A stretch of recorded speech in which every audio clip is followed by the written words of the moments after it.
Si tú quieres tener un albedrío pleno y total, vas a tener que primero aprender responsabilidad plena y total.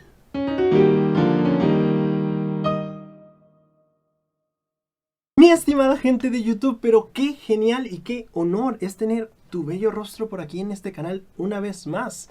Hoy hablaremos de Doctrina y Convenios 14 al 17, hablaremos de quiénes fueron los Whitmer, las revelaciones que recibieron, el papel que desempeñaron en el arranque de la iglesia en el inicio de esta dispensación. Hablaremos de los eventos que rodearon la visión de los 3 testigos y de las perlas de sabiduría que nos tienen preparadas estas secciones de Doctrina y Convenios. Así que bienvenido a un episodio más de Tesoros en las Escrituras. Antes de comenzar, una vez más, muchísimas gracias a esa gente tan bondadosa que deja sus versículos de poder en la sección de comentarios. La parte de enseñarnos mutuamente es algo que de verdad agradezco mucho y que se aprecia. Algo aparte de esto, quiero hablarles de una noticia importante.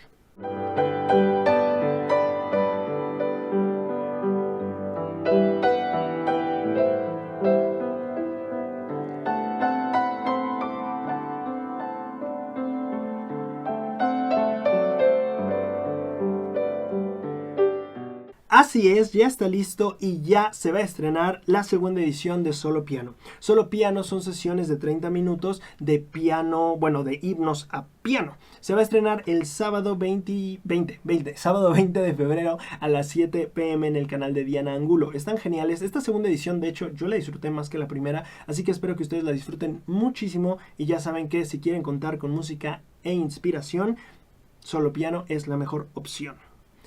Bien, una última cosa que quiero contarles y es que en la semana me pasó algo increíble y es que fui visitado por una estrella. Dice, si van a reuniones, quiero que dejen de ir a reuniones, no asistan a más reuniones. Y todos nos quedamos y bueno, ¿qué quiere decir? Ya no más iglesia. Sí, ya no más iglesia. Sí, gente hermosa de YouTube, tuve el privilegio de recibir en mi casa, pueden creerlo, a Pepe Valle.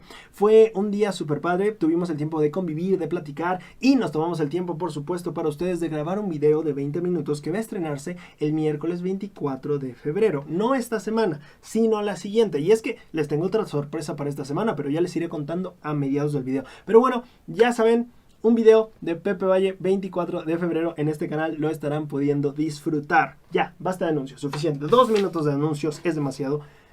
Gracias por estar aquí una semana más. Vamos a empezar con el capítulo de este día. Doctrina y Convenios 14 al 17 no tiene tal vez tanto cambio de contexto entre una sección y otra porque se dieron en tiempos muy cercanos. De hecho, pues podríamos hasta decir que el mismo día se dieron esas revelaciones. Pero lo que sí queremos aprender un poquito hoy es quién es David Whitmer y cómo es que llega él a conocer a José Smith, cómo es que él llega a ser el que recibe a José Smith en su casa para terminar el proceso de traducción del Libro de Mormón. Dentro de las cosas que tengo preparadas para ustedes esta semana, miren esto, qué belleza. 5 páginas más de texto y de cosas interesantísimas para leer. Como siempre se las voy a estar dejando en la descripción para que ustedes puedan descargarla. Van a estar en la carpeta donde voy a ir subiendo todos los documentos y este va a ser el material de apoyo pues de Doctrina y Convenios 14 al 17. Esto que vamos a leer ahorita, vamos a leer algo que David Whitmer dijo. Por ahí de los, ¿qué fue? 1881, ya bastante tiempo después de que la iglesia se había ido a Utah y todo eso, David Whitmer ya no estaba afiliado a la iglesia. Pero debido a bastantes movimientos de migración que se daban como miembros de la iglesia, la gente estaba curiosa de quiénes eran los mormones y todo eso, ¿no? Entonces hubo un periódico que se llamaba, Kansas City Journal, que tuvo a bien ir a visitar al último de los 11 testigos que hubo del Libro de Mormón, de las planchas, que estaba vivo, y ese era David Whitmer.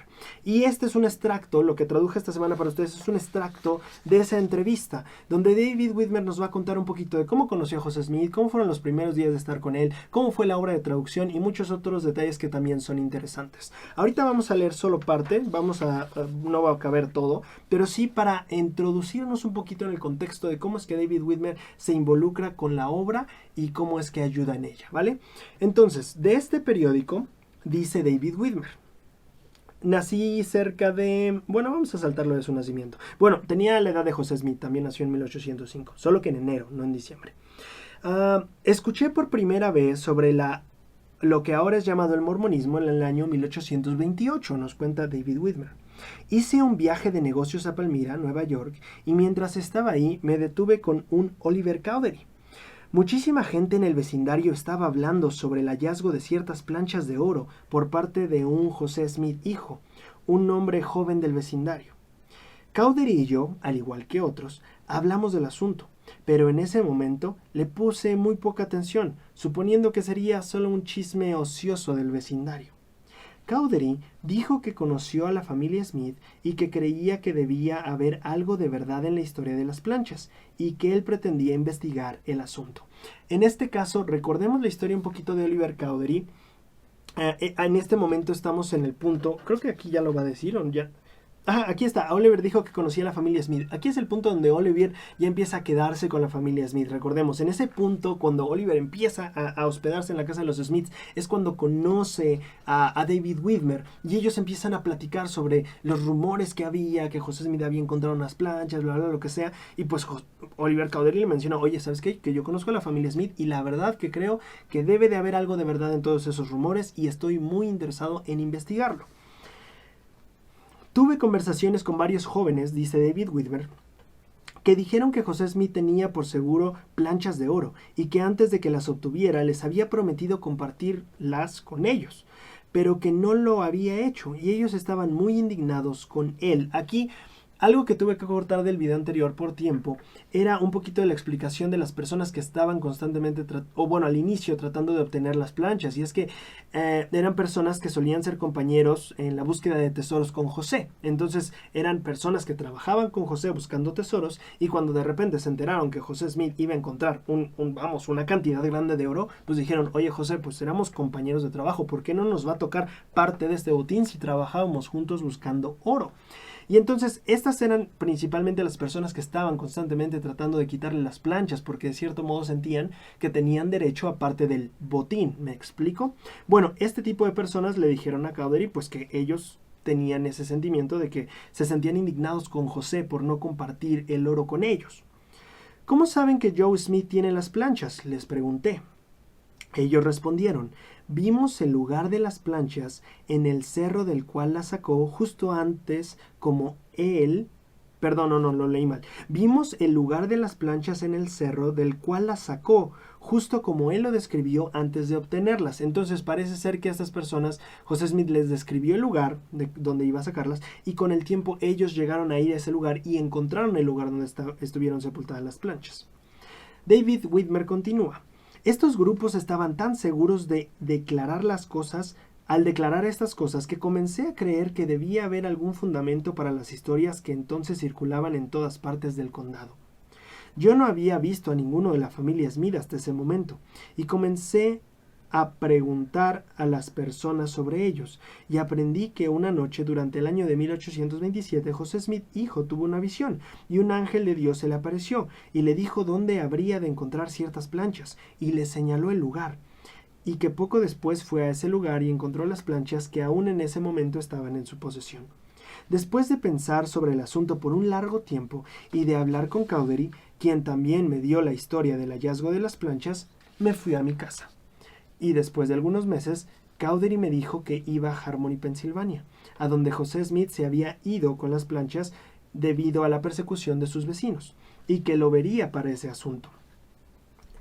Él sí fue, y en su camino se detuvo en la casa de mi padre y me dijo que tan pronto como encontrara cualquier cosa, fuera verdadera o falsa, que me lo haría saber. Esto me parece bastante importante, porque David Widmer y Oliver Cowdery empiezan a formar un vínculo ahí. Los dos empiezan a buscar la verdad, a decir, a ver, ¿será cierto? ¿No será? Vamos a investigar más. Y aunque tal vez Oliver Cowdery estaba más metido en el asunto que David Widmer, que dice, pues ya los escuché, indagué un poquito y después me fui a mi casa, ¿no? Como que se enteró del chisme, pero después ya se fue a su casa a seguir su vida. Bueno, Oliver Cowdery, cuando ya va en camino a los Smith, recuerda que hablamos de ese viaje largo, que se le congeló el dedo, que fue con Samuel Smith, a ver a José Smith en Harmony. Bueno, antes de ir, en camino a... Oliver Cowdery pasa por la casa del papá de David Widmer, que era donde David Widmer vivía. Recordemos que en este tiempo estos José Smith, Oliver Cowdery, David Whitmer estaban en sus 20s, 23, 24, estaban en esas edades, ¿no? Entonces la mayoría de ellos vivía con sus padres. Bueno, David Whitmer sí, José se acaba de mudar porque se casó, pero bueno, me entiendes el punto. Y entonces David Whitmer Oliver Cowdery pasa a ver a David Whitmer y le dice, ¿sabes qué? Voy en camino a ver a José, voy a indagar y tan pronto como sepa si es verdad o falso todo esto, yo te voy a hacer saber. A mí me llamó la atención este vínculo que empezó a haber entre ellos, porque cuando pasa la historia, y me voy a adelantar muchísimos años, pero quiero hacer el punto del vínculo entre Oliver Cowdery y David Whitmer. Cuando Oliver Cowdery muere, él le deja el manuscrito original del libro de Mormón a David Whitmer. David Whitmer ya no era un miembro de la iglesia en ese punto, pero me parece muy especial el vínculo que llegaron a tener. Oliver Cowdery le deja el original a David Whitmer, y de hecho, creo que fue John Taylor, John Taylor me parece que era el profeta cuando mandó a buscar a David Whitmer y para tratar de comprarle el manuscrito. Dijo, oye, pues queremos comprártelo, ¿cuánto nos lo vendes? Y David Whitmer nunca no lo quiso vender. Pero bueno, mi punto es que David Whitmer y Oliver Cowdery empezaron a crear un vínculo bastante fuerte en esta búsqueda que los dos empezaron a hacer de la verdad. Cuando, después de que llegó, dice David Whitmer, después de que llegó ahí se familiarizó con José Smith y poco después me escribió diciéndome que estaba convencido de que Smith tenía los registros y que él, Smith, le había dicho que era la voluntad del cielo que él, Cowdery, fuera su escribiente para apoyar en la traducción de las planchas. Entonces Oliver Cowdery le manda una carta y le cuenta, bueno, pues ya voy a ser el escribiente o escriba de José Smith. Él continuó así y José tradujo las planchas y él lo escribía. Poco después de esto, Oliver me escribió otra carta en la que me dio algunas líneas de lo que habían traducido y me aseguró que él sabía con certeza que tenía un registro de un pueblo que habitó este continente y que las planchas que ellos estaban traduciendo daban una completa historia de este pueblo. Entonces vemos ahí a Oliver Cowdery en su papel tal vez como misional. Ya, al principio le dijo, ¿sabes qué? Ya estoy con José Smith, esto es verdadero y voy a estar aquí con él. Pero después empieza a compartirle un poquito más de información. Mira, ya tradujimos esto y sé que es verdadero, ¿no? Le empieza por ahí a compartir el testimonio que él tenía, la certeza que él tenía de la obra que estaban llevando a cabo. Cuando Cowdery me escribió estas cosas y me dijo que él había revelado conocimiento sobre la verdad de ellos, yo le mostré estas cartas a mis padres y hermanos y hermanas. David Whitmer creo que tenía 6, era una familia como de 7 hijos y 2 padres, si no me equivoco. Tiempo después recibí otra carta de Oliver Cowdery, diciéndome que fuera a Pensilvania y los trajera a él y a José a la casa de mi padre, dándome una razón por lo tanto de que ellos habían recibido un mandamiento de Dios a este efecto. Esto es importante en la historia porque aquí hay un poquito de discrepancia histórica. Si ustedes leen el libro de Santos, va a decir lo mismo que esto. Va a decir que Oliver Cowdery le manda una carta a David Whitmer diciendo que es la voluntad de Dios que él los hospede en la casa de ellos, ¿no? Bueno, no tanto. Dice más bien que es la voluntad de Dios que los traiga, pero no dice que los hospede. Pero aquí es un poquito más explícito ahí. Ahorita que revisemos otro registro de José Smith, vamos a ver un poquito que no está tan acorde la historia aquí. Pero bueno, ya lo veremos después. El chiste es que en este punto, aquí viene una historia bastante interesante porque él ya le había compartido las cartas a los papás, a sus hermanos y todo esto. Y entonces cuando llega el momento en que dice, ¿sabes qué? Ven por nosotros, aquí vamos a acabar de traducir el libro en la casa de tu papá. David Whitmer le comparte a su papá pues que este va a ser el plan y todo eso. Y el papá le dice, pues está muy bien, pero todavía tienes bastante trabajo que hacer, así que no hay mucha urgencia. Esa historia, que es bastante interesante, la pueden leer en Santos. Y lo que pasa es que David Whitmer dice, quiero ir hoy, pero el papá le dice, no, tienes que trabajar, tienes que hacer todo esto del campo. Ellos eran granjeros. Y entonces, por favor, léanla completa, está muy interesante. Y entonces David Whitmer pues se va a dormir, pero al día siguiente que despierta, encuentra que varias hectáreas del terreno que tenía que arar ya estaban aradas. Y entonces le llama a su papá y dice, oye, mira, ¿qué pasó en la noche? O sea, ¿quién se mete así nada más de la nada a hacer del trabajo por ti, ¿no? Y entonces el papá le responde muy interesantemente, esto debe ser la obra de Dios. Así que apúrate a hacer lo poco que falta y vas por ellos. Entonces David Whitmer se apura a trabajar y sale para ir a recoger a Oliver Cowdery y José Smith, ¿vale? Quiero aquí mencionar, hay una historia muy interesante en José y Moroni, en la página 76, que quiero mencionar. ¿76? Se me hace muy adelante. Ah, mira, sí es aquí. Ok, entonces David Whitmer ya vio el primer milagro. Vamos a hablar de algunos milagros que vio David Whitmer, que David Whitmer ya tenía como esa noción de que sería verdadero, ya creía que era la obra de Dios y todo esto, pero vamos a ver 3 milagros que él vio a la hora de ayudar a José Smith, ¿vale? El primer milagro ya lo vimos, que es la parte de que él se despierta y dice, oye, ya el trabajo que yo iba a hacer en la granja pues casi ya está hecho, ¿no? ¿Y quién vino en la noche a hacerlo? Bueno, ese es el primer milagro que ve. El segundo es el siguiente. David hizo el viaje de 200 kilómetros en un tiempo sorprendentemente corto. Como lo haría cualquier buen jinete, se mantuvo atento de las necesidades de sus animales. Él llevaba prisa, pero sabía que no debía exigir demasiada rapidez y fuerza de ellos. En un viaje largo, los caballos fatigados se mueven más lentamente que los que han descansado. Para su sorpresa, a pesar de la distancia y la velocidad en la que corrían, sus caballos no se cansaron. En una visión a través del Urim y Tumim, José supo que David ya venía. Él le dijo a Oliver, cuando partió David desde su casa, donde se detuvo la primera noche, cómo leyó el letrero de la casa pública y dónde se detuvo la segunda noche. Cuando a David le faltaban pocos kilómetros para llegar a la casa de José, el profeta también lo sabía, así que él y Oliverio se adelantaron por el camino para darle la bienvenida. Esto era algo que ya les había mencionado el otro día. Entonces, cuando David Whitmer sale de su casa, José Smith lo ve en el Urim y Tumim. Cuando David Whitmer se para a checar sus caballos, José Smith lo ve en el Urim y Tumim. Cuando David Whitmer se para a hospedarse la primera noche, José Smith sabe en dónde se hospedó a través del Urim y Tumim. Cuando todo el viaje, José Smith lo estaba viendo a través del Urim y Tumim. Y entonces, cuando David Whitmer ya va a llegar, José le dice a Oliver, ¿sabes qué? Vamos a recibirlo, ya está casi llegando. Y entonces David estaba sorprendido cuando ellos le recibieron por el camino, y estaba aún más sorprendido de enterarse de que José había sabido justamente cuándo iba a llegar. Cuando Oliverio le mostró lo que él mismo escribió mientras José describía su viaje, David llegó a estar absolutamente convencido de que José era un profeta y le dieron más ganas que nunca de ayudarles. Estamos hablando de que, pues imagínate, tienes que ir a recoger al profeta y cuando llegas el profeta, recordemos que aquí hay un poquito de entender que los personajes en esta historia son un poquito ambivalentes en ciertos sentidos. Acordémonos de Martin Harris, ¿no? Ya tenía un testimonio, pero luego quería un poquito más de pruebas y luego ya tenía más confirmación espiritual, pero luego un poquito más de pruebas y estaban así, ¿sabes?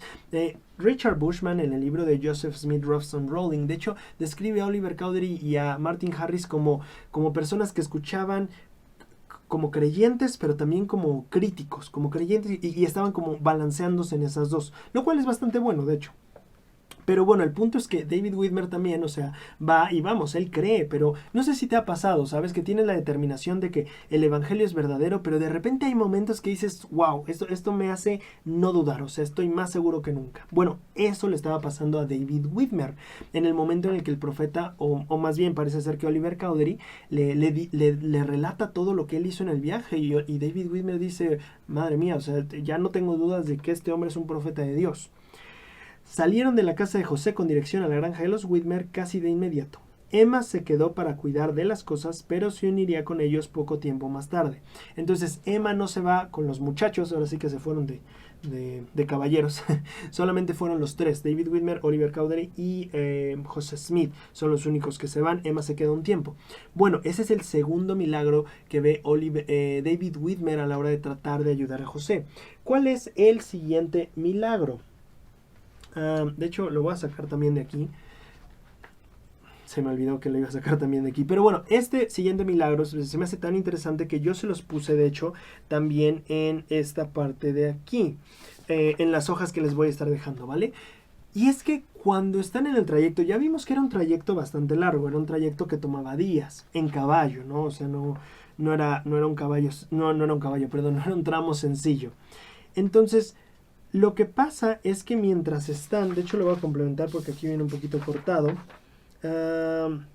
Dice David Whitmer que cuando estaba de regreso a Fayette con José y Oliver Cowdery, todos estaban en el carro y Oliver y él iban en un asiento de madero y José iba atrás de ellos. Y mientras viajaban a través de un lugar claro y abierto, un muy complacido y bien parecido anciano se apareció de repente y amablemente nos saludó con estas palabras: Buenos días, hace mucho calor, al mismo tiempo que se pasaba la mano por la cara.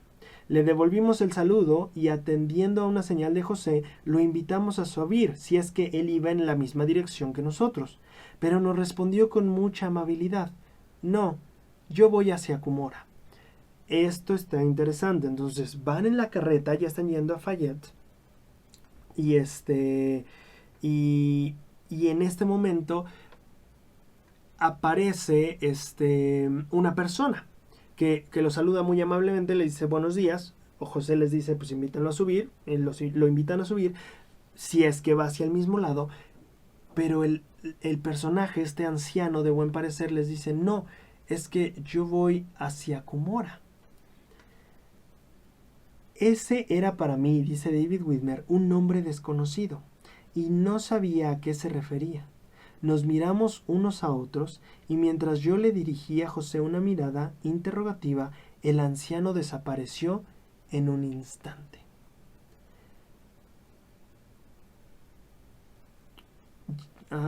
Bueno, lo describe aquí un poquito David Whitmer. Dice aproximadamente de 1,74 m de alto, era robusto, estaba bien vestido con ropa de lana de color café y su cabello y su barba eran blancos. Llevaba en su espalda una especie de morral con algo adentro que tenía la forma de un libro. Era el mensajero que llevaba las planchas. Él las había tomado de las manos de José en Harmony antes de que empezáramos el viaje. Esto es interesante para mí. En el relato que yo les acabo de que estábamos leyendo del periódico, hay una parte donde David Whitmer dijo que cuando él llegó, pues empacaron las cosas. Bueno, de hecho, la noticia original iba a decir empacaron las planchas y entonces nos fuimos. Pero le mandaron la noticia previamente a David Whitmer antes de publicarla en el periódico, se la mandan y le dicen, oye, pues aquí está lo que escribimos, está bien, ¿quieres revisar algo? Dinos si tienes correcciones. Y él corrigió algo y dijo, yo nunca dije que empacaron las planchas, yo solo dije que ellos empacaron, así que hay que corregir eso. Y entonces en la noticia viene esa corrección donde David Whitmer dice que José y Oliver solo empacaron sus cosas, no las planchas, y se fueron. Y entonces viene esta parte interesante. En el transcurso, en lo que van en el camino, se encuentran esta persona anciana, de barbas blancas, bastante alto. Le dicen, sube, te llevamos y vas al mismo lugar. Y él dice, no, yo voy a Cumora. Y entonces todos se quedan como, bueno, David Whitmer ni sabía que era eso, entonces queda así como de, ¿dónde está? ¿Qué? Y en eso, pues ya cuando voltea, pues ya no está la persona, ¿no? Y después es que David Whitmer entiende, era el mensajero que llevaba las planchas, y ese mensajero las había tomado de José cuando todavía estaban en Harmony, y él iba a ser quien las iba a transportar hasta la casa de los Whitmer. Esto tenía que ver por seguridad. Bueno, ya había habido varios intentos de robo a la hora de tener las planchas, y ahora si la gente sabía que se estaban trasladando, pues obviamente corrían el riesgo de un intento de asalto, ¿no? Y entonces este es el segundo encuentro o milagro que el tercer, encuentro o milagro que llega a ver David Whitmer en el tiempo que está con ellos. Finalmente llega David Whitmer, aquí ya me hice bolas con los registros y todo. A ver, página 3, 4, 5. Aquí está. Ok. Sí, ya está. Ya vimos bastante de esto. Entonces, cuando ellos llegan ya a la casa, la familia los recibe bastante bien y la gente está bastante interesada. La familia ya hasta cierto punto tenía como... era ya creyente del asunto, ¿no? Si bien tal vez no tan firme como otros, ya creían en el asunto y estaban bastante interesados. José Smith, que lo vamos a ver ahorita, llega a decir que ellos empezaron a apoyar mucho, de tal manera que llegaron a decir, oye José, pues queremos algunas instrucciones del Señor en cuanto a nosotros. Y empezaron a insistir hasta que José Smith dijo, ok, vamos a darles una revelación. es el cómo la familia Whitmer llega a relacionarse con José. Primeramente por así decirlo, los rumores del lugar donde conoce a Oliver Cowdery, pero después Oliver Cowdery se encarga muchísimo de mantener al tanto a David Whitmer, hasta que finalmente reciben, al menos aquí lo dice, un mandamiento del Señor de que deben ir a la casa de los Whitmer a terminar la traducción. Y el apoyo que da David Whitmer y su familia, pues es increíble. O sea, David Whitmer toma carro, caballo tan pronto como puede y va y los recoge. Y bueno, los milagros no faltan con esa diligencia, ¿verdad? Bueno, vamos a ver ahora un poquito de las secciones y de lo que contienen. Empezando con la sección 14, que es la dirigida a David Whitmer. Se me fue un poquito. Antes de que la familia insistiera en tener sus revelaciones, o algunos de la familia, primero se le dio una revelación a David Whitmer, que es la sección 14. La sección 14 empieza con algo interesante y dice... Perdón. La sección empieza diciendo: una obra grande y maravillosa está a punto de aparecer entre los hijos de los hombres. Cuando yo leí esta parte, o sea, es algo que ya hemos visto en otras revelaciones y que está presente en otros escritos, pero me llamó la atención. Dije, a ver, ¿por qué el Señor escogería esta frase para empezar casi todas las revelaciones que hemos visto? Y me encanta porque... Imaginemos esto, estamos hablando, como decíamos al principio, de jóvenes de 20, vamos, a mí me da un poquito de risa cuando, bueno, no risa, pero me parece curioso, por ejemplo, la película de José Smith, el profeta de la restauración, ¿no? O sea, cuando conoce a Emma y eso, vamos, es ya un hombre en sus 30, ¿no? José Smith, en el momento en que conoce a Emma, en el que traduce el libro de Mormón, tendría más la apariencia de un joven más de mi edad. Yo tengo 24, más o menos en esa edad estaba José Smith. Entonces, recordemos que podría parecer para muchos, como lo pareció para el papá de Emma Smith, pues es un juego de chavos, ¿no? Es un juego de jóvenes ahí que andan en sus ondas locas, millennials, quién sabe qué, y pues quién sabe, pero están medio locos, ¿no? Entonces podría parecer como un juego de chavos. Y me encanta que el Señor empiece diciendo: una obra grande y maravillosa está a punto de aparecer. Como tratando de decir, este no es un juego. Yo sé que tal vez la gente que está gestionando esto, vamos, José Smith, Oliver Cowdery, David Whitmer estaban en sus 20, estaban súper jóvenes. Y el Señor está aclarando: esto no es una obra de jóvenes, esto no es un juego de chavos. Esto es una obra grande y maravillosa que está a punto de aparecer. Y tal vez las personas empezaban a ver que podría ser grande, pero a veces pienso, ¿se habrán imaginado lo grande que llegó a ser? No sé, 16 millones de miembros, templos ya por todas partes en el mundo, una comunidad internacional de santos de los últimos días unidos en seguir al Salvador y en la fe de la restauración. Me explico, llegaron a ver eso, llegaron a ver lo grande y maravillosa que iba a ser esta obra. A mí me parece que el Señor, en el liderazgo que Él tiene tan perfecto, estaba transmitiendo el impacto y lo que Él veía que esta obra llegaría a ser. Y no sé si en ese tiempo ellos lo vieron, pero me encanta que nosotros podemos leerlo y saber que esta obra ha llegado a ser grande y maravillosa, pero también saber que seguirá siendo más grande y más maravillosa a medida que avance el tiempo. Y me encanta que el Señor ocupe esa frase en muchos de los inicios de las, más bien pues en todas, casi prácticamente todas las revelaciones que empieza a dar estos santos, que repito, podrían haber pensado que pues, era una cosa de chavos, ¿no? Allá una de esas ondas que tienen, pero no. Era una obra grande y maravillosa, y parece que el Señor estaba desde aquí diciéndonos y tratando de que se nos quedara en la mente y muy claro: esta obra no es un juego, va en serio. Y me encanta porque así ha sido y así seguirá siendo. Una de las siguientes cosas que le dice a David Whitmer en el versículo 6 es: guarda mis mandamientos, y que es una pequeña variación que hemos visto en las otras revelaciones. El Señor dice: guarda mis mandamientos en todas las cosas. Ese en todas las cosas no es algo que venía en todas las revelaciones, y a mí me llama la atención. ¿Cómo es guardar los mandamientos en todas las cosas? Cuando el Señor le dice esto, también le dice que si es fiel obtendrá la vida eterna, pero también le hace algunas promesas en el versículo 8 que llaman mi atención. Y acontecerá que si pides al Padre en mi nombre con fe, creyendo, recibirás el Espíritu Santo, el cual inspira a hablar, para que seas testigo de las cosas que oirás y verás, y también para que declares el arrepentimiento a los de esta generación. ¿No les llama bastante la atención? A mí me llama la atención. Que dice: recibirás el Espíritu Santo, el cual inspira a hablar. Eso tal vez la mayoría de nosotros estamos familiarizados, el Espíritu Santo nos inspira a hablar, pero después dice: ¿para qué? Y eso es lo que llama mi extensión de este versículo. Dice que el Espíritu Santo lo recibirá y le hará hablar para que sea testigo. Y ahí me encanta. Podría ser que de alguna manera una de las funciones centrales del Espíritu sea venir a nosotros e inspirarnos a hablar para testificar. Para mí parece que esta es una clave de este versículo. El Espíritu Santo iba a venir a David Whitmer para inspirarlo a hablar, ¿pero para qué? Para testificar. Y viene la pregunta que podemos hacer hacia nosotros. ¿He sentido el Espíritu? ¿Ese Espíritu me ha inspirado a hablar? Y cuando me ha inspirado a hablar, ¿ha sido para dar testimonio? En este caso, de lo que he visto y oído. Eso es padre. El Espíritu Santo, tal vez no nos hemos... Así como el Espíritu, decimos el Espíritu de Elías, que es como esta parte que nos inspira a unirnos con nuestros antepasados. Podría ser que de alguna manera podría ser voy a ponerle un nombre aquí que se me ocurre ahorita, ¿no? Como un espíritu testificador, en el sentido en el que cuando sentimos el Espíritu nos impulsa a testificar.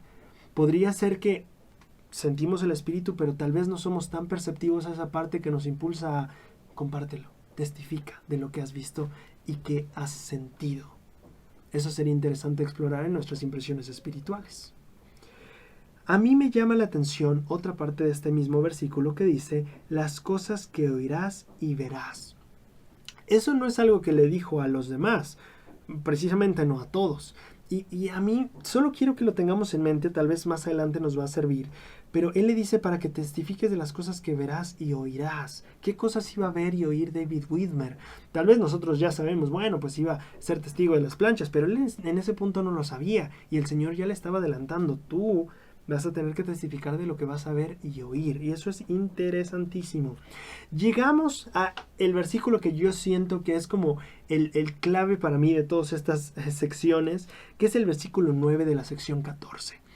En este versículo el Señor dice, he aquí, soy Jesucristo, el Hijo del Dios viviente, el que creó los cielos y la tierra, una luz que no se puede esconder en las tinieblas. Ahí yo le hice un cambio porque ahí está mal traducido, dice el que hice. Eso no está bien conjugado en inglés. De hecho, por ahí les falló la traducción porque en inglés sí dice el que hizo los cielos y la tierra. Pero bueno, el versículo 10, que combinados es los que nos dan la clave para mí, dice, por tanto he de llevar la plenitud de mi evangelio a los gentiles, de los gentiles a la casa de Israel.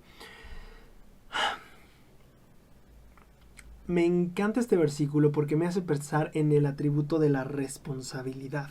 Jesucristo dice, yo soy Jesucristo, el Hijo de Dios viviente, el que hizo los cielos y la tierra, una luz que no se puede esconder en las tinieblas. Por tanto, es decir, debido a que soy todo esto, debido a que yo creé, debido a que soy la luz, bla, bla, bla, he de llevar la plenitud de mi evangelio de los gentiles a la casa de Israel. Es esta faceta que a mí me pinta de yo creé esta tierra, yo fui el creador de los cielos y la tierra, yo soy esa luz que no se debe apagar o que no se oculta en la oscuridad y yo por tanto voy a llevar a cabo mi obra. Me gusta porque no dice por tanto voy a llamar a mi siervo José Smith para que dirija esto. No, él dice yo lo voy a hacer. Yo he de llevar mi evangelio. Es mío. Y esta es la parte responsable. Es mi evangelio. Yo me voy a hacer cargo de que llegue a todos lados. Esa es la faceta de responsabilidad. Y para profundizar un poquito en el por qué siento que es súper importante este versículo, porque nos enseña un atributo de Cristo que casi no hablamos. Imagínate, si a ti te preguntan, háblame de los atributos de Cristo, tú vas a decir, bueno, caridad, fe, esperanza, misericordia, diligencia, pero ¿se te ocurriría decir responsabilidad? Probablemente no, probablemente sí, no lo sé, pero a mí me enseña este versículo acerca de la responsabilidad y voy a hablar del por qué. Uno de los materiales que vamos a estar disponiendo para ustedes en esta semana va a ser otro doblaje, y un doblaje que está de verdad buenísimo. Es un discurso de esos que cambian tu vida para siempre. El discurso se llama Ser 100% responsable, o creo que solo 100% responsable. Es de Lynn G. Robbins, que ahorita ya fue relevado, pero era un presidente era dentro de la presidencia de los 70s. Y la verdad es que yo lo admiro muchísimo por la capacidad de dar discursos. Para mí, todos los discursos que conozco de él están en mi top 10 de discursos, en mis top de favoritos, porque son excelentes. Él es un excelente orador. Y uno de estos discursos tiene que ver con el punto de hoy. Así que voy a tomar solo 2 párrafos de su discurso, pero en la semana, ya sea lunes o martes, vamos a estarlo publicando en el otro canal de Discursos Selectos para que puedan disfrutarlo.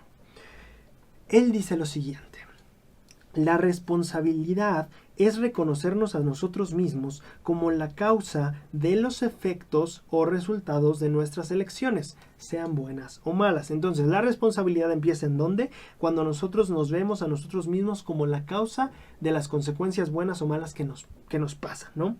De los efectos. Lo negativo es que siempre seremos dueños de las consecuencias de las malas decisiones. Ahora, y esta es una perla, escucha esto. Lógicamente, el albedrío total y completo viene con una responsabilidad total y completa.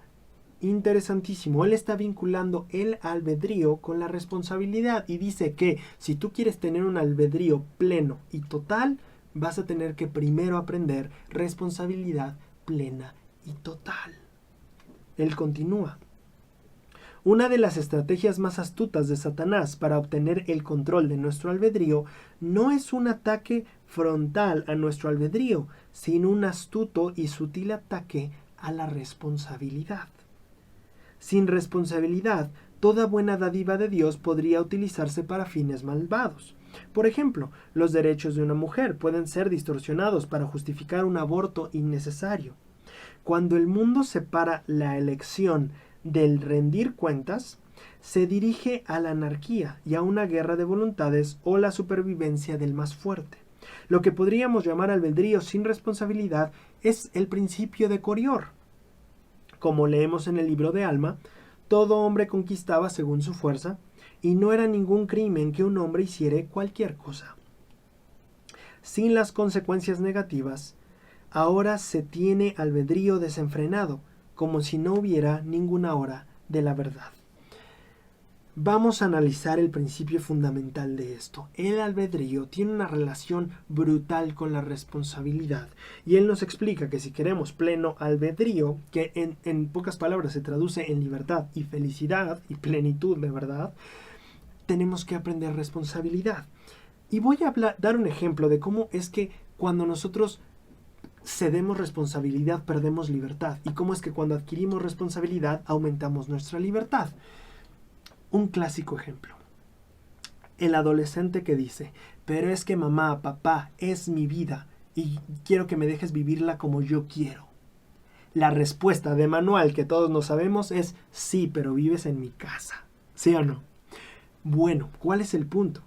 Que el adolescente en este ejemplo no paga su comida, tal vez. No paga su techo, no paga su escuela, no paga su ropa. Y entonces, ¿qué es lo que pasa? Él ha delegado estas responsabilidades, y no que esté mal, es una etapa de la vida, pero es para ejemplificar lo que estoy diciendo, la relación entre albedrío y responsabilidad. Cuando yo delego las responsabilidades de dónde vivo, del techo que me cubre, donde yo delego la responsabilidad de proveerme el alimento y se la delego a alguien llamado papá o mamá, cuando yo delego la responsabilidad de comprar ropa a mamá, papá, esas responsabilidades también se llevan la libertad.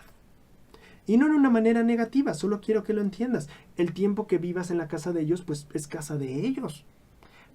Como tú delegaste la responsabilidad de proveerte un techo, al menos porque estás joven, cuando tú delegas esa responsabilidad, bueno, también delegas parte de tu libertad. Cuando tú empiezas a hacerte cargo de esas responsabilidades y asumes responsabilidades, empiezas a adquirir más libertad. Cuando tú pagas tu propia casa, pagas tu comida, pagas tu ropa, pagas tu escuela, ¿a qué hora llegas a casa? Bueno, es tu decisión. ¿Qué clase de ropa vas a comprar? Bueno, es tu decisión. Si un día quieres faltar a la escuela, bueno, es muy tu decisión si tú la estás pagando. ¿Me explico? Y entonces empiezas a adquirir todo este panorama de libertades. A más responsabilidad, mayor libertad. Este es el principio que nos está enseñando el Elder Robbins. Si tú quieres tener libertad plena, necesitas responsabilidad plena. Ahora, este fue un ejemplo sencillo de un adolescente que eventualmente esperamos que haya madurez y entonces con el tiempo pues finalmente adquiere esas responsabilidades que obviamente cuando uno es niño no se espera que las esté sosteniendo. Pero ¿qué pasa con otro tipo de responsabilidades? ¿Qué pasa cuando pensamos que es responsabilidad de otra persona hacernos feliz, por ejemplo? ¿Qué pasa cuando pensamos que es responsabilidad de alguien más asegurarse que yo tenga un buen ingreso? ¿Qué pasa cuando, me explico? Cuando empezamos a ceder ese tipo de responsabilidades, perdemos libertad. Cuando yo pienso que es responsabilidad de alguien más que yo esté feliz y cómodo en la iglesia, por ejemplo, yo pierdo la libertad de estar cómodo y feliz en la iglesia. Porque si yo pienso que es responsabilidad del obispo que yo esté feliz en la iglesia, yo pierdo la libertad de realmente ser feliz en la iglesia simplemente porque el obispo comete un error. Si yo delego responsabilidades a otras personas que son mías, yo pierdo libertades. La persona que es plenamente libre, pensando en este ejemplo de la iglesia, es la persona que entiende que no es responsabilidad del obispo hacerme feliz. Es mi responsabilidad. No es responsabilidad de mi líder. Bueno, vamos, sí es deber de mi líder ver que yo me acerque a Dios, pero no es su responsabilidad si yo esté lejos o cerca de Él. Es mía. Inicialmente es mía. El que yo aprenda de las escrituras no es responsabilidad de un maestro, no, es responsabilidad mía. Y cuando nosotros adquirimos esa responsabilidad y decimos, yo voy a estudiar las escrituras, madre mía, cuánta libertad de aprendizaje tienes. ¿Tiene sentido? Conforme tú aprendes, conforme tú obtienes más responsabilidad, adquieres mayor libertad. Y este es el principio que está enseñándonos aquí el Salvador. Yo soy Jesús, dice, yo soy Jesucristo, yo hice todo esto, este es mi evangelio, yo lo voy a llevar adelante. Me encanta ese principio de responsabilidad. Yo decidí esto, yo hice esto, yo escogí esta carrera, yo tuve hijos, lo que sea que yo hice, yo lo voy a sacar adelante. Y en el momento en que no delegas esa responsabilidad al destino o a, no sé, tu maestro ministrante, tu hermano ministrante, ese momento empieza a ser uno, empiezas a empoderarte, pero dos, empiezas a tener un buen de libertad, y con la libertad viene la capacidad de respirar con más calma, y con eso viene un buen de felicidad. He escuchado varias veces que el camino más rápido a la infelicidad es la irresponsabilidad. Piensa en ese joven. ¿Cuántas veces, volvamos al ejemplo del joven adolescente, cuántas veces dice, déjame vivir mi vida? Llega a decir uno que otro adolescente, te odio mamá, quiero irme de casa, lo que sea. Bueno, pues ahí está. Es que ceder responsabilidad, perder libertad, te lleva solamente a no estar realmente feliz. Cuando seguimos el camino opuesto y adquirimos responsabilidad, viene libertad y entonces viene verdadera felicidad. El plan de Dios es un plan de responsabilidad. Satanás quería llevarnos a todos. Dios dijo, no, que ellos se hagan responsables de llevarse. Vamos a estar para apoyarlos, eso sí, pero que sea su decisión, que sea su responsabilidad. Dios nos hizo adquirir responsabilidades para entonces tener libertad y entonces poder lograr felicidad. El plan de Dios se basa en la responsabilidad. Y este versículo está cimentado en eso. Quiero analizarlo un poquito más contigo. He aquí yo soy Jesucristo, el Hijo del Dios viviente. Tú no eres Jesucristo, ni yo tampoco, pero eso sí somos hijos del mismo Dios. Yo te quiero preguntar, ¿puedes imaginarte a Dios con un problema que no pueda resolver? Yo tampoco. ¿Y qué crees? Tú y yo somos sus hijos e hijas. Y el plan de Él es que llegue el punto en que ni tú ni yo tengamos ningún problema que no sepamos resolver. ¿No es increíble? Primer principio de empoderamiento, si queremos decirlo así. Soy hijo de Dios. Primer principio de responsabilidad y poder. Soy hijo de Dios. Segundo principio dice, yo creé los cielos y la tierra. Nosotros tomamos nuestras propias decisiones y el punto de reconocer que son nuestras decisiones, son nuestros hechos. Aquí el Salvador está diciendo, yo lo creé, yo lo hice. Cuando cometemos un error, cuando hacemos algo bueno, cuando estamos en un proyecto, yo lo hice, yo lo creé. Hay que reconocer que es nuestro y que debemos atenderlo. Y el tercero me encanta, una luz que no se puede esconder. ¿Has pensado en que Jesucristo en varias ocasiones es descrito como una luz que no se apaga, como una luz que es infinita? La expiación, hablamos de eso. Pero Él dice una luz que no se puede esconder. Y el plan es que tú y yo lleguemos a ser como Él. La pregunta de análisis es, ¿cómo es que tú y yo podemos llegar a ser esa luz para los demás? Una luz que no se puede esconder. ¿Cómo podemos llegar a brillar tanto para los otros que simplemente no se puede esconder ese brillo? Está genial esa pregunta y ese es otro principio que nos enseña el Salvador aquí. Es solo un versículo y mira cuánto nos está enseñando para que veas cómo enseña el Salvador. Bueno, versículo 10, entonces dice, por tanto, lo voy a hacer. Y esa es la parte que me encanta. Yo lo hice, bla, bla, estoy en este lío, es mi vida, yo la tengo que ejecutar, yo tengo que hacerme responsable de mi vida. Y en ese momento, cuando nos empezamos a ser responsable de nuestra obra, que en pocas palabras es nuestra vida y nuestra exaltación, a llegar a ser más como Dios, empezamos a ver un camino maravilloso de libertad y de gozo. Y este es el principio increíble que nos enseña el Salvador. Este es un atributo de Cristo, la responsabilidad. Muy bien, si nosotros avanzamos ahora a la siguiente parte, vamos a llegar nosotros a Doctrina y Convenios 15 y 16. Doctrina y Convenios 15 y 16 tiene una sección, son secciones muy interesantes. Cuando nosotros leemos el encabezado de Doctrina y Convenios 15, dice lo siguiente: el mensaje de esta revelación es íntima. El mensaje de esta revelación es íntima e impresionantemente personal. Por favor, lean el encabezado. Y el encabezado dice que esta revelación es íntima e impresionantemente personal. Esa es la sección 15. Pero un segundo, si leemos la sección 16, el mensaje es exactamente el mismo y solo cambia el nombre. ¿Cómo puede ser? A ver, y ahí viene la parte del análisis. ¿Cómo puede ser que dos secciones que son exactamente iguales para dos personas diferentes, pero que dicen exactamente lo mismo, cómo es posible que eso pueda ser íntimo y personal si en realidad parece ser más bien general? Y pues ya.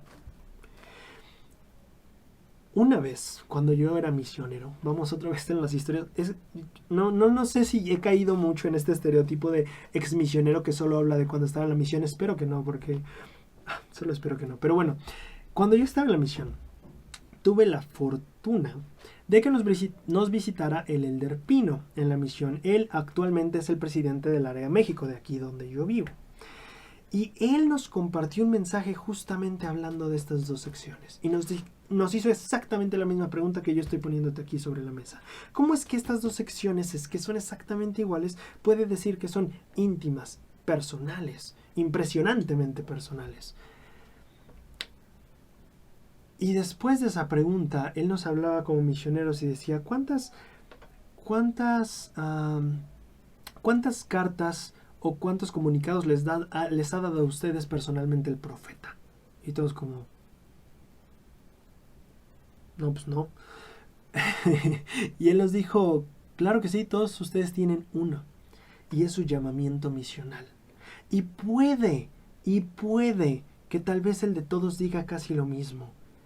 Pero si aprenden la lección de estos dos capítulos en Doctrina y Convenios, entenderán que aun cuando las palabras sean muy parecidas o iguales, el mensaje que el Señor les va a dar puede ser íntima e impresionantemente personal.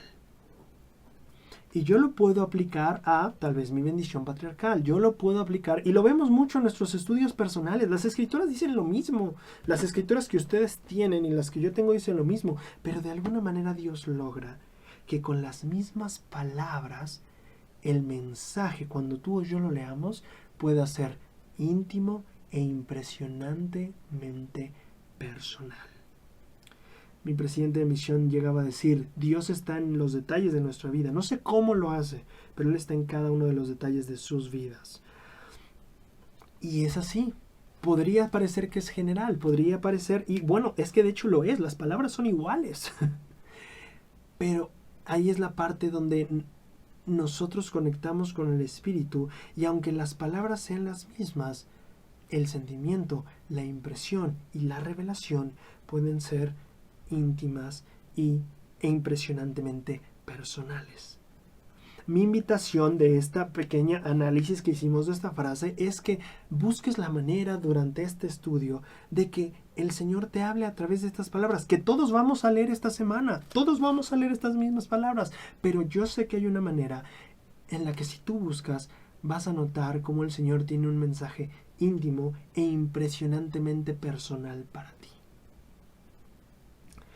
Cuando avanzamos un poquito ya en el análisis de las secciones, llegamos al versículo 4, donde el Señor le dice, bueno, desde el 3 le dice, y te declaro lo que ningún hombre sabe, sino tú y yo únicamente, porque muchas veces has deseado saber de mí lo que para ti será de mayor valor.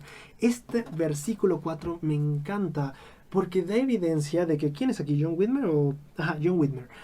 Da evidencia de que John Whitmer había estado meditando y probablemente orando al respecto, diciendo ¿qué va a ser lo más importante para mí? No sé si ustedes han llegado a esa pregunta. Creo que Ben sígueme, creo que sí. No sé si la pone igual que como la voy a poner yo, pero sí trae una idea semejante. ¿Tú te has preguntado cuál es la hora más importante para mí de hacer? Y esto puede ser a nivel macro o micro, y esto te puede ayudar muchísimo en la vida. Es un tip que también te comparto que me ha servido mucho. Tú puedes tomar y decir, ¿qué es lo más importante que yo puedo hacer tal vez este año? O en los siguientes 10 años. Empieza con los siguientes 10 años. ¿Qué es lo más importante que yo puedo hacer en los siguientes 10 años? ¿Te lo habías preguntado? Bueno, parece ser que Peter Whitmer y John Whitmer sí lo estaban haciendo. Bueno, no nos vamos tan lejos. Un año. ¿Te has preguntado, a ver, Braulio, ¿qué es lo más importante que podría hacer este año? Excelente pregunta. Y lo puedes llevar a lo micro, tal vez este mes, lo puedes llevar a esta semana, lo puedes llevar a este día, y te aseguro que tu manera de ver tu vida y de fijar metas u objetivos y de ejecutar tu obra va a cambiar. Un ejercicio que me ha servido bastante y que no siempre hago, debo admitir que a veces simplemente no soy perfecto en mis esfuerzos para lograr esto, pero un ejercicio que me ha servido muchísimo es al iniciar el día, piensa en cuáles son las 5 cosas más importantes que tienes que hacer hoy. Y las pones en prioridad. Bueno, primero las escribes, y luego pones, a ver, la más importante es esta, la 2 es esta, la 3 es esta, la 4 es esta, la 5 es esta.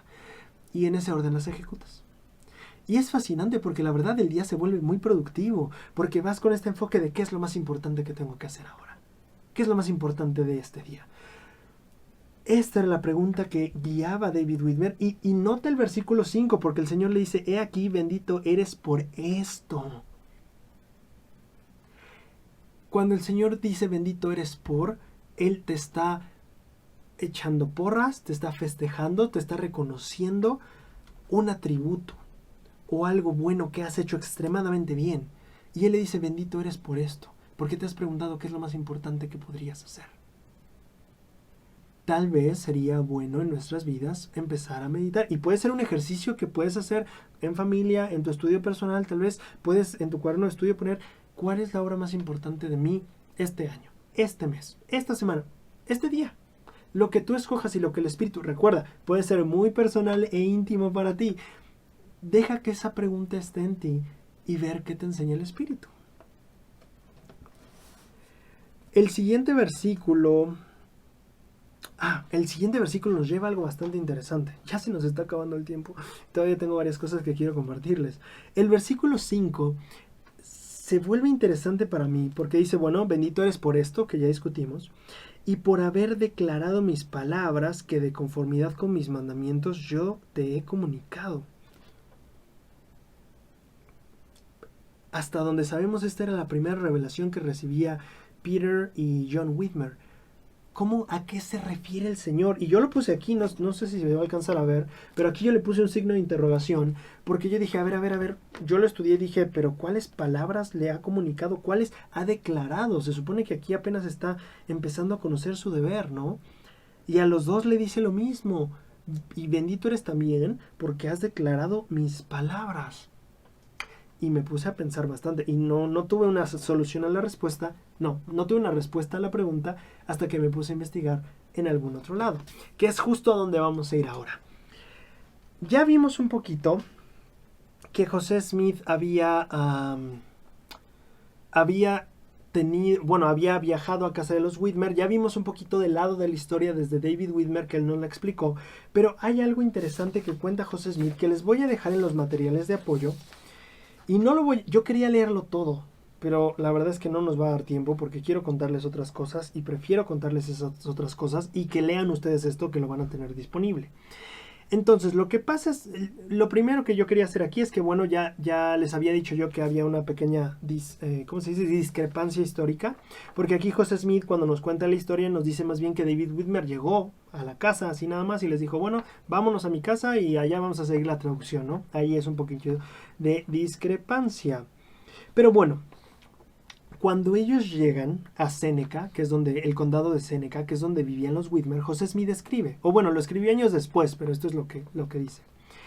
Encontramos a las personas del condado de Seneca generalmente amigables y dispuestas a investigar la verdad de estos extraños asuntos que ahora comenzaban a hacerse oír. Muchos nos abrieron sus casas para que pudiéramos tener la oportunidad de reunirnos con nuestros amigos. ¿Quiénes serían los amigos? Probablemente la familia Whitmer. ¿Con los propósitos de qué? De instruir y explicar. Entonces la gente les abría las puertas de su casa, como actualmente la gente a los misioneros. Bueno, no todos, pero muchos sí les abren las puertas de los misioneros. Y entonces ellos iban con sus amigos, dice aquí, para instruir y explicar.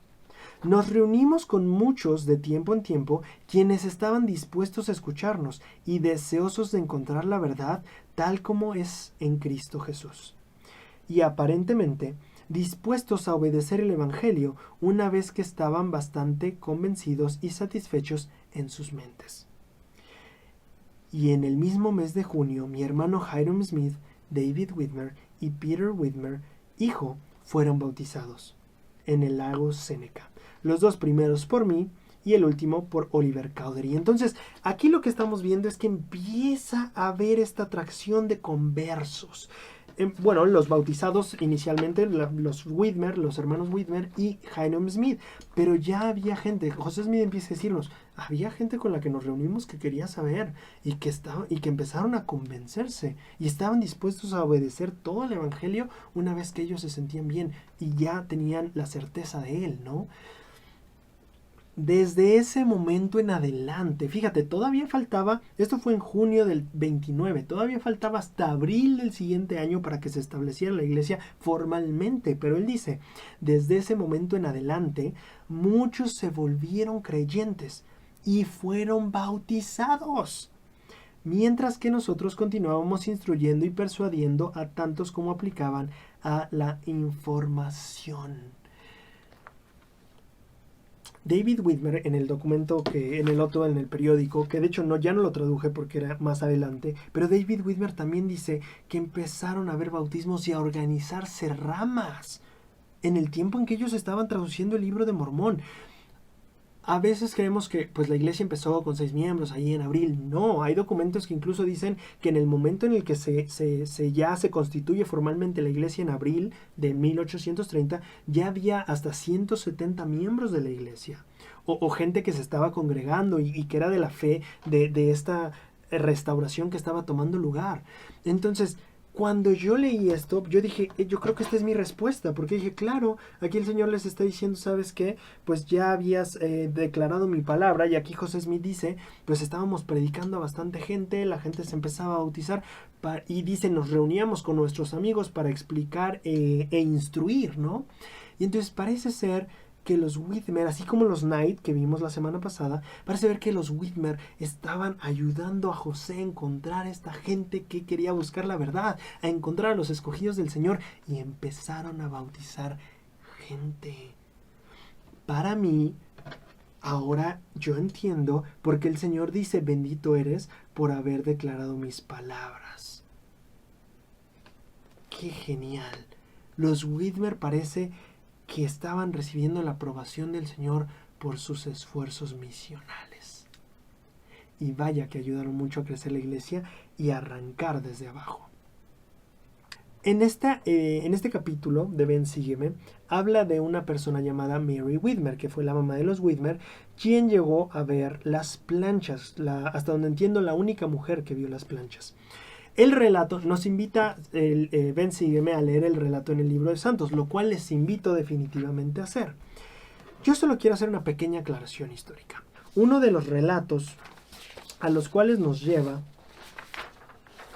estos pies de página es a un relato que está dado por el nieto de Mary Whitmer. Y para mí es súper importante por lo siguiente. Yo no estoy del todo de acuerdo en decir que Mary Whitmer le fueron mostradas las planchas por medio de Moroni. Y aquí va el porqué. El relato, que se escribió 20 años después de que Mary hubiera muerto, dice lo siguiente. Yo he oído a mi abuela, este es el nieto de Mary Whitmer, esto también se los voy a dejar en las hojas, Yo he oído a mi abuela, Mary Whitmer, decir en varias ocasiones que a ella se le mostraron las planchas del Libro de Mormón por un santo ángel, a quien ella siempre llamó el hermano Nefi. Entre paréntesis, ella sin duda se refiere a Moroni, el ángel quien tenía las planchas a su cargo. Y claro, aquí tengo que aclarar, David Whitmer por un lado menciona y hace referencia a que era el ángel que cuidaba las planchas. Él, el nieto, va a decir que fue Moroni, pero para mí pesa más el testimonio de quien vio y quien sabe la experiencia que tuvo, ¿no? Vamos a cosas buenas y muy excelentes ahora. Los 3 testigos, y con esto vamos a terminar porque ya se nos está acabando el tiempo. Siempre tengo un desastre aquí. Voy a tener que engraparlas, yo creo, un día de estos. Los inicios, aquí está, es esta página. Ok. Entonces, casa de los Whitmer, la obra avanza, empieza a haber bautismos, hay traducción, todo parece ir viento en popa, ¿cierto? En el transcurso de la traducción, escribe José Smith, comprobamos que 3 testigos especiales habrían de ser proveídos por el Señor, a quienes él les permitiría ver las planchas de las cuales esta obra, el Libro de Mormón, sería traducido. Y que estos testigos deberían testificar del mismo, como se encontrará registrado en el Libro de Mormón. Casi inmediatamente después de que hicimos este descubrimiento, se les ocurrió a Oliver Cowdery, a David Whitmer y a Martin Harris hacerme preguntar al Señor para saber si ellos no habrían de obtener de él el ser los 3 testigos especiales. Y finalmente llegaron a solicitarlo tanto y a molestarme mucho que con el tiempo yo cedí y a través del Urim y Tumim obtuve del Señor para ellos la siguiente revelación. Y entonces escribe Doctrina y Convenios 17. Doctrina y Convenios 17 es una sección bastante corta, pero que puede tener algunos tesoros escondidos. Yo voy a empezar por el encabezado, y es que los encabezados tienen temas muy interesantes que pueden escudriñarse. En el encabezado, en las últimas líneas, dice: Oliver Cowdery, David Whitmer y Martin Harris se sintieron impulsados por un deseo inspirado a ser los 3 testigos especiales. El profeta preguntó al Señor y como respuesta se dio esta revelación por medio del Urim y Tumim. No sé si notaste esa frase interesantísima. Estos 3 hombres se sintieron impulsados por un deseo inspirado. ¿Qué significa sentirse impulsado por un deseo inspirado? ¿Habías pensado en que algunos de tus deseos podrían ser inspirados? No sé si alguna vez llegaste a escuchar, seguramente sí, esta historia de Jesucristo cuando va caminando y los apóstoles van con él y en eso se acerca una mujer diciendo: Señor, por favor, ayuda a mi hija que está enferma, y el Señor no le hace caso. Y sigue gritando atrás de ellos: Señor, por favor, ayuda a mi hija. Y los apóstoles dicen: Oye, Señor, dile que se vaya o hazle caso porque ya nos está cansando, ¿no? Y el Señor se voltea y le dice: no puedo atenderte. Vine aquí a los hijos de Israel. Y básicamente le dice: tú no eres un hijo de Israel y no te puedo atender a ti. Vengo a los de la casa de Israel. No se le pueden dar de comer el pan de los hijos a los perritos. Y la chica le contesta: sí, pero aún los perritos comen de las migajas que se caen de lo que comen los hijos. Y entonces el Señor dice: en toda Jerusalén no he visto a alguien con tanta fe. Y entonces le concede el milagro que ella estaba buscando. Esa mujer insistió muchísimo. El Señor incluso, y con una analogía que yo siento fuerte, o sea, le dijo: oye, no puedo darte. Él estaba hablando de las bendiciones que ella quería y él le dijo: no puedo quitarle el pan al niño para dárselo al perro. Esa fue la analogía que usó, que es bastante fuerte, ¿no? O sea, la chica pudo haberse dicho como: oye, ¿cómo me comparas con un perro? ¿Qué te pasa, no? Pero lo que la chica dijo fue: aún los perritos comen de las migajas. Así que, aún en tu misma analogía, me toca algo.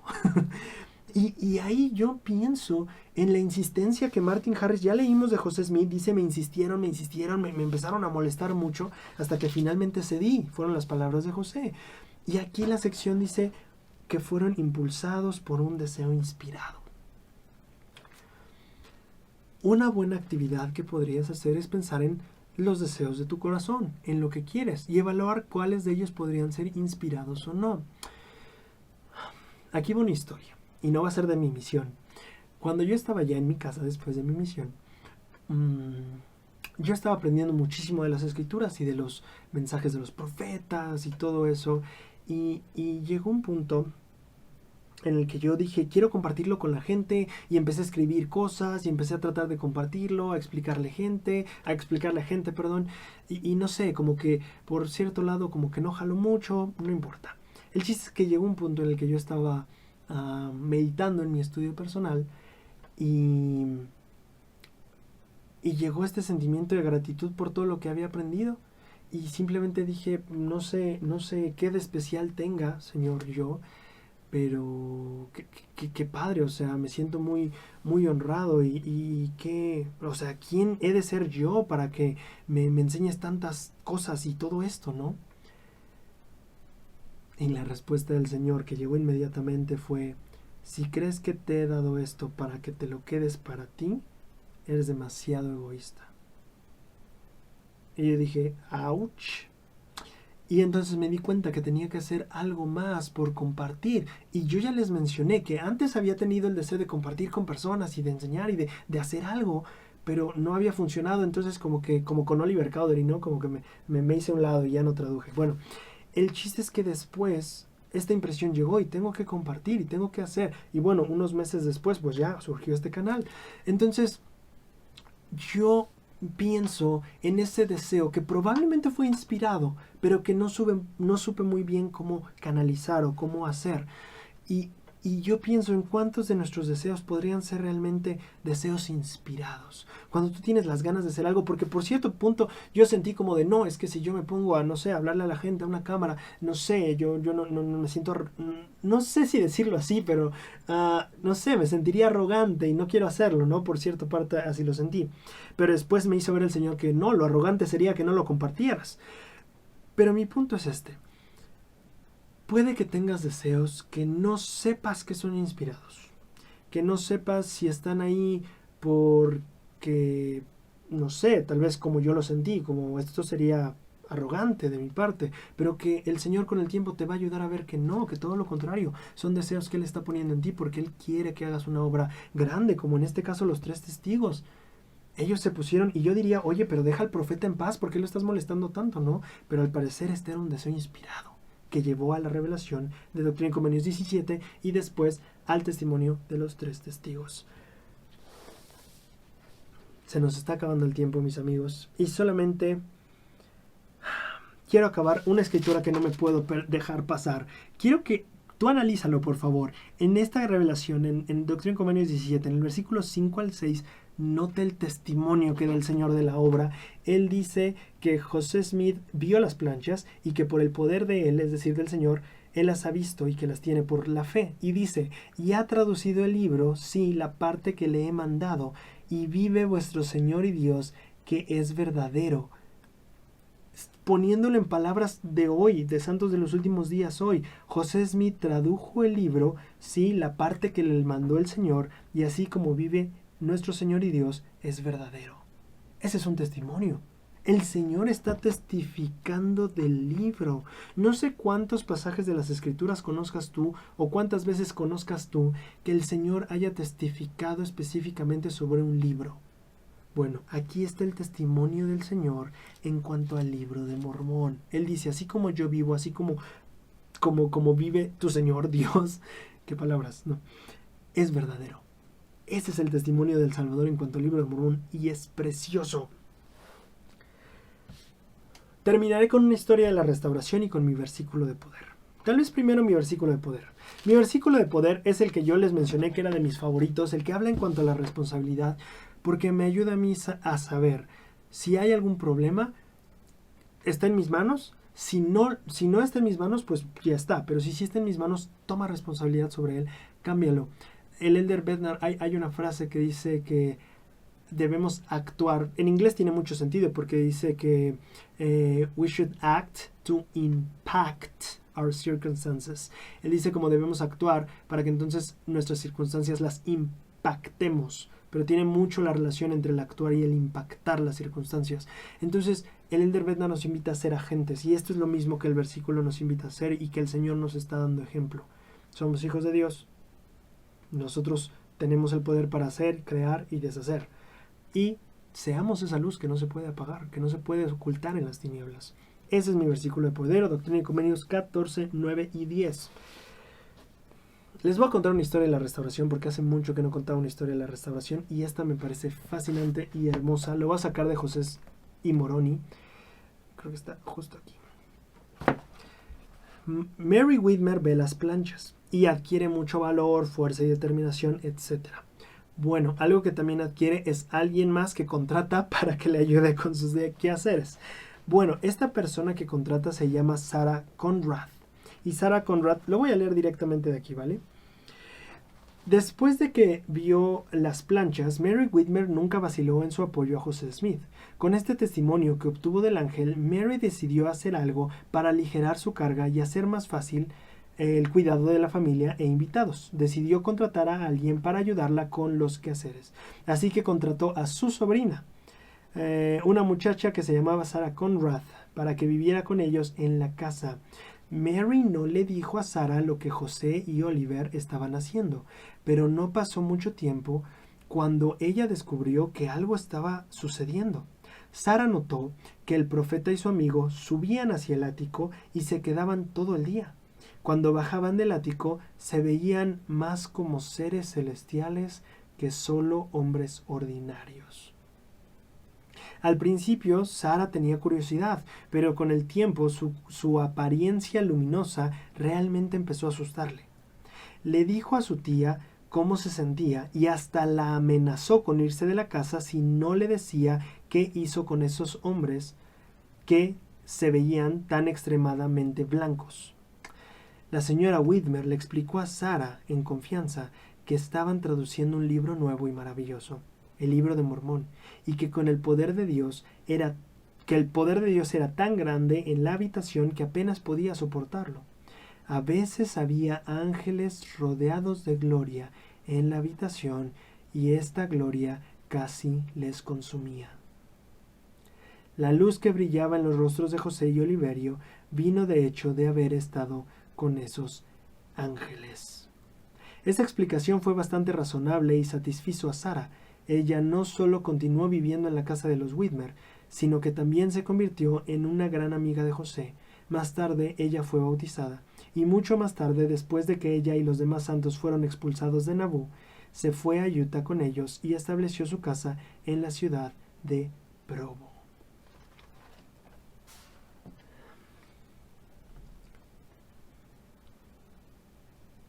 José Smith, Oliver Cowdery, David Whitmer no tradujeron el libro de Mormón solos.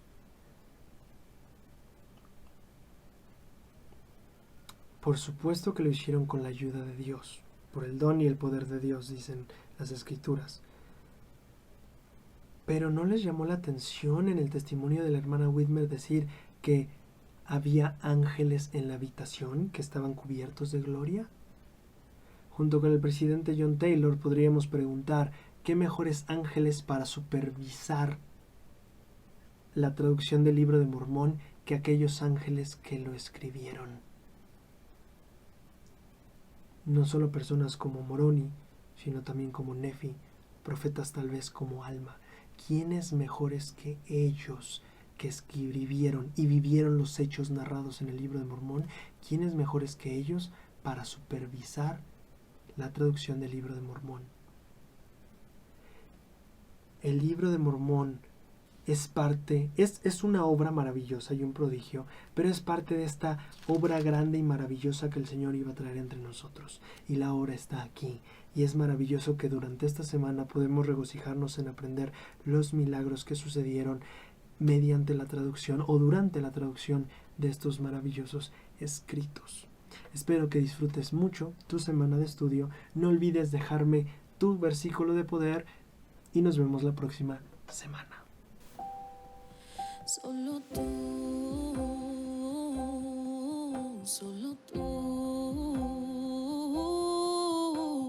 puedes sanar mis heridas, muéstrame ya la salida, solo tú.